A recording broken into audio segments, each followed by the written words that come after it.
eye chart to test your vision. What is the top number? I just went to the eye doctor, so I'm into that. Okay, well, first let me say I don't envy the Republicans having to come here and defend Trump's 100 days. It's not easy, and they had a lot of trouble with it. But I'm proud to be joined here by Senator Durbin. This is the first time Senator Durbin is coming to one of these gatherings since he announced that he was not going to run again. And you know how much we love him and going to miss him, but know he's going to do great things in the next year and a half as well. So, Dick, is the press allowed to applaud Dick Durbin? No. I will. Okay. Okay. Remember Sid Caesar? Have any of you heard of Sid Caesar? When he'd get applause, he'd go, "No, please, no." Okay. The sound of one hand clapping. Right, yes. Okay. Anyway, this week, as you know, marks the 100 days that Donald Trump has been in office. It is 100 days of chaos. From one end of the government and one end of the country to the other. So let's do a simple review. In these 100 days, what has gone up? Cost of groceries, up. Energy costs, up. Cost of clothes, of homes, of cars, up. What has dropped? Your retirement and 401ks, down. The stock market, down. The dollar, down. And today, we saw the trend continue. Consumer confidence, down. And that's not just a statistic. Consumers, when they don't have confidence, don't buy things. Businesses, when they see chaos, freeze. I have talked to business people, some of the biggest businesses, medium-sized businesses, and small businesses. They're all frozen. Even if Trump were to drop the tariffs, and who knows what the hell he'll do, I doubt he'll do that, the businesses don't know what he'd do 2 weeks later, so they're frozen. And that's why the chance of recession, not according to us, but according to banking experts, is so much greater than it was before. Americans are noticing. The polls this week show Trump has the lowest 100-day approval rating since they started polling 80 years ago, the lowest. Even worse, 72% of Americans think it's likely that Trump's handling of the economy will walk us directly into a recession. So, over the last 2 weeks, all of us have been in our states. There are 7 Republican districts in New York. I went to 6, talking about Medicaid, talking about Social Security, talking about tax breaks for the wealthy, talking about veterans. And the reaction was amazing. Republicans came from all over. On Long Island, I was at a place called Tandy Close. She's well known in Suffolk County. It's in a Republican district. And she's a Trump supporter, but she said, "My costs are going up 30%. I'm just furious at what Trump is doing." And that's happening over and over again in every place we go. The Republican senators and congressmen know that they've got real trouble with this Trump agenda. And up to now, they've been able to hide it, obfuscate, say they don't exactly know what it is, say who knows. Well, now that the Republican House has started putting out its reconciliation bills, they can't hide. They can't hide. So this has happened all across our state. I won't get into the details there, but there's a feeling of incompetence, of indecision, and chaos eating away at much of the country, and that is emanating from the man who's in charge, Donald Trump. And Senate Republicans aren't just silent. They are complicit. They're going along with all of this. They are complicit. They are co-conspirators with Trump's horrible, horrible decisions for the country. Let's remember what Donald Trump said again and again and again on the campaign trail. He said, starting on day one, quote, "We will end inflation and make America affordable again. A vote for Trump means your groceries will be cheaper, your energy costs and grocery prices will come tumbling down, and will bring back the American dream bigger, better, and stronger than before." Yet here we are, and Americans know the reality. Democrats will be taking to the Senate floor all night tonight to talk about how bad the 100 days have been and about how our Republican colleagues are conspiring, co-conspirating to work to go along with Trump on things that the American people regard as very bad for them and their well-being. Senator Durbin. Thanks, Joe. Let me start off by congratulating Donald Trump for being such a powerful, unifying force. In only 100 days, he took a divided nation and tipped the balance decisively. With his embarrassing, insulting, petty, and outrageous attack, Donald Trump has given Canada a new national resolve. He single-handedly revived the Liberal Party in Canada and spurred them to an historic victory yesterday. Now, if he could just be a positive unifying force in the United States.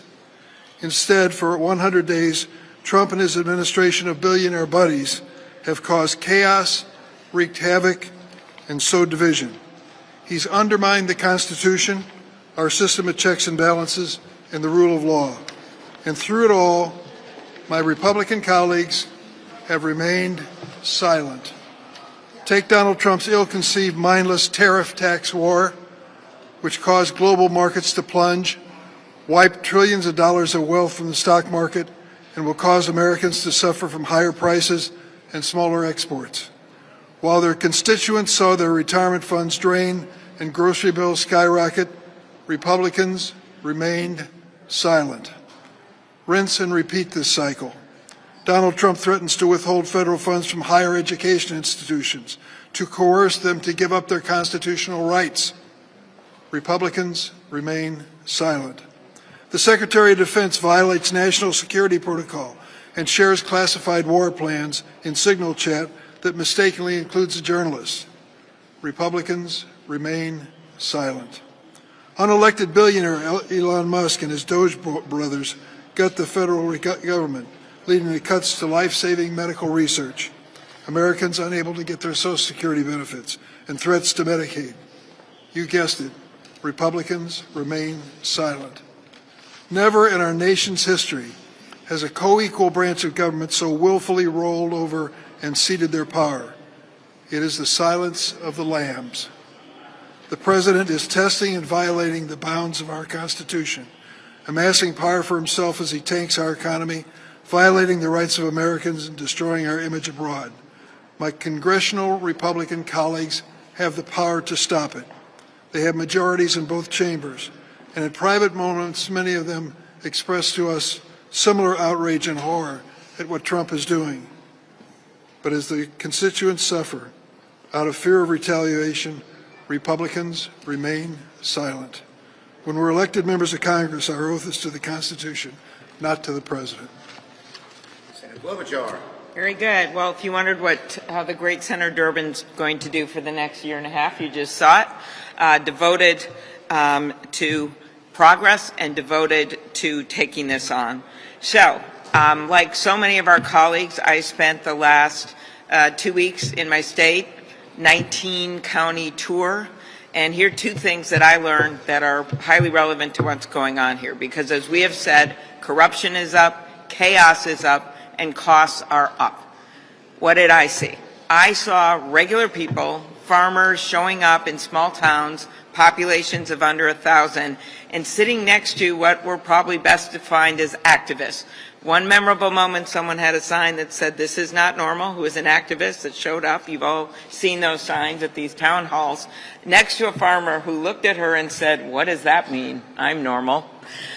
What that meant to me was he wasn't part of this big town halls, but he was showing up because of what was happening to him, soybean farmer, just living on the edge because of his input costs, because of weather events, because of some of the things we're seeing out there in farm country for costs and consolidation, and now what you add to it are these tariffs. His soybean market is going to dry up in China. But guess what? He wasn't invited to the White House like Tim Cook was. I'm glad Tim Cook saved his phones, but this guy, the soybean farmer, he doesn't have that phone number. He can't call to get an exemption. Or the woman who runs Busy Baby, Maybe you haven't heard about it, but she was Minnesota Entrepreneur of the Year. She's got a business, innovative, with things for high chairs so the stuff doesn't fall off the high chairs. Guess what? She came up, she is dying right now. She can hardly make it. She didn't get invited to that Wall Street meeting with Secretary Bessent, with J.P. Morgan. She didn't know how to get into that thing. She doesn't got the insight. So who is the roadkill when it comes to this economy that Trump has wrought? It is the small businesses. It's the small farmers. It's the consumers who are facing a $4,000 tariff tax. It is the people that can't reach their Social Security contacts. Their spouse dies, they can't figure out what's going on, they're trying to do it online, then they're asked for an ID, then they're trying to make a call, can't get through, field office closing. That's what's happening right now in this country. So I'm worried about the whole economy, but I'm mostly worried about the immediate, and that is the people that don't have the means to take this on, aren't invited by Trump to the White House, aren't invited to the Treasury meetings. That's what we're seeing in this country right now. And when people say, how are you fighting it? We're fighting it in the courts, over 100 cases now where they found what he is doing illegal or unconstitutional. Democrats are fighting it in Congress. You saw it with the vote that we did on the Canadian tariffs. You're going to see it this week again on that front. And then we're fighting it with our constituents on our side. And we are sick and tired of this rubber stamp Republican Congress. It is time for 4 Republicans to stand up in the Senate and 4 Republicans to stand up in the House, and the results will be different for the American people. But this is the state of the economy in the 100 days since Donald Trump has been in here. And never have I ever seen an anniversary. We always do this stuff. You guys are used to it, 100 days, 100 days, 100 days. Look at the polls. Look at the change. Look at the drastic effect it's having on Americans. That's his 100 days, and he owns it. Senator Booker. So first, allow me a point of personal privilege to say a word about my chairman, Dick Durbin. I came to the Senate about 13 years ago, and in Dick Durbin I found a mentor, a friend, and a true leader. There are a lot of bills that I lead in the Senate that are associated with me that actually were bills that Dick Durbin gave me to lead, and I will tell you this. The mark of a great leader, in my opinion, is not somebody who says, follow me, but that empowers other people to be leaders as well. He has 18 months left, but I wanted to take this opportunity to tell him again publicly how great he is in my eyes and how grateful I am for him shaping my career. So thank you very much. So, 100 days. I do not need to speak. Schumer does not need to speak. The truth of the matter is the American public has already rendered their verdict. This is the most failure, fantastically, of any president in 4 generations. The American public has already made it clear, Donald Trump, you have failed us. He has the lowest approval rating of any president in 80 years. And why? Because he has consistently said one thing and done another. He has lied to the American people and betrayed those people who put their act of civic trust, their vote for him. How so? Well, first and foremost, he said that he would manage the economy better. He said that he would lower people's cost on day one. Across the board, we see Americans' prices for home goods, for baby carriages, for groceries going up and up and up. And he has so tanked the economy that there are thousands of Americans right now who thought they would retire this year because their 401ks had enough resources for them to do that are putting off their retirement. Number 2 is he said he would drain the swamp. Well, this is a staggering lie. This president has literally brought in the greatest corruption in the White House ever. Exhibit 1, frankly, is this meme coin that he created. He has literally done something that is so unconscionable that he is selling attendance at the White House to people who buy his meme coin, which is a way for people just to deposit money. This president has already grifted millions and millions of dollars from his position while costs are going up. This president has eviscerated people like inspector generals who were put into place to call out corruption. Number 3, this president has been a foreign policy failure. He again told the American public, I will bring an end to the Ukrainian war on day 1, to the invasion of Ukraine. And what he has done instead is he has called a hero a dictator and coddled up to the dictator in Putin. In addition to that, he has alienated our allies, said in the most demeaning and degrading way that he was going to make Canada a 51st state, and gave license to China to have influence across the globe as we, through our cuts in USAID, have retreated. We had sent a few people over after the disaster in Myanmar who got fired while they were doing the job, while the Chinese stepped up and brought millions and millions of dollars of resources to people in aid. That used to be America. He lied. He said he was going to be a champion of free speech, and now he is attacking college campuses, cutting resources that we need for scientific investment, going after private businesses like law firms and making them heel in front of him, or he will unleash economic peril in a way that is unconstitutional and illegal. And finally, this president is trashing our Constitution. Again, don't listen to us here in Congress. Listen to the Supreme Court itself. When the Chief Justice of the Supreme Court does the rare thing to rebuke a president who called for the impeachment of a judge because he didn't like his decision, he is not respecting the separation of powers and the equal power of each branch. But more than that, the way he intimidates and trolls judges has seen threats on our judges go up as he has singled people out and targeted them online. This is the president that now has no respect for our Constitution or our constitutional traditions. And so again, the American people have spoken. He has set a record in my lifetime and beyond for fantastic failing in a way that truly has even Republicans standing now against him on his policies. We are in a crisis moment. This president is out of control. And the question is not what Democrats are going to do, but what the Republicans in Congress will do. They know it is wrong, this tariff war he has unleashed on the globe. They know it is wrong when the Secretary of Defense violates our national security with his use of a public app. The Republicans here know it is wrong what he is doing in undermining bipartisan spending plans. They know it's wrong when he's impounding dollars that go to help local communities. The question is, what will, after 100 days, Congress people do as we now see a bill in this work period that is threatening to cut health care for millions and millions of Americans? Why? Why gut Medicaid, which he promised he wouldn't do? Why is he pushing to do that? Because he wants to give more tax cuts to the wealthiest in our country. It is time for more people to step up and say, this is not left or right, it is right or wrong.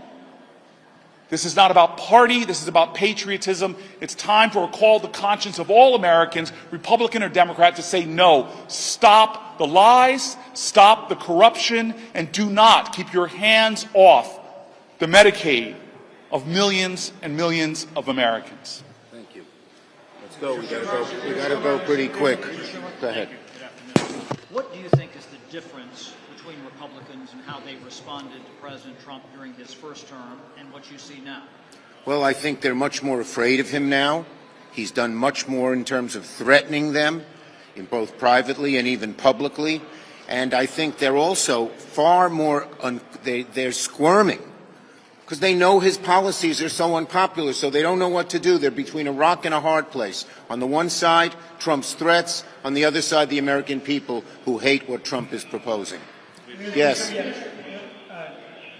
a poll out today that has your approval rating lower than any other congressional leader, 17%. Are you concerned that you may be a liability for your party? Polls come and go. Our party is united. We're on our front foot. We're stepping forward and going after Trump and having real success. Yes. Thank you very much.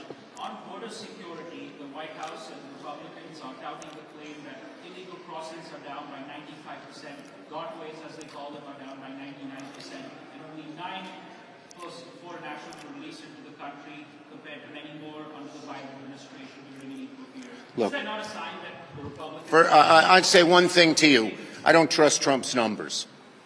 Okay, last one, because it's 3 o'clock and we have the gold medal ceremony. Your colleague, referring to the mean points that Senator Booker was just talking about, your colleague Senator Osso suggested that President Trump has committed impeachable offenses last week. Do you agree with that? Do you think that he has done that? That's far down the road. Far down the road. Thank you.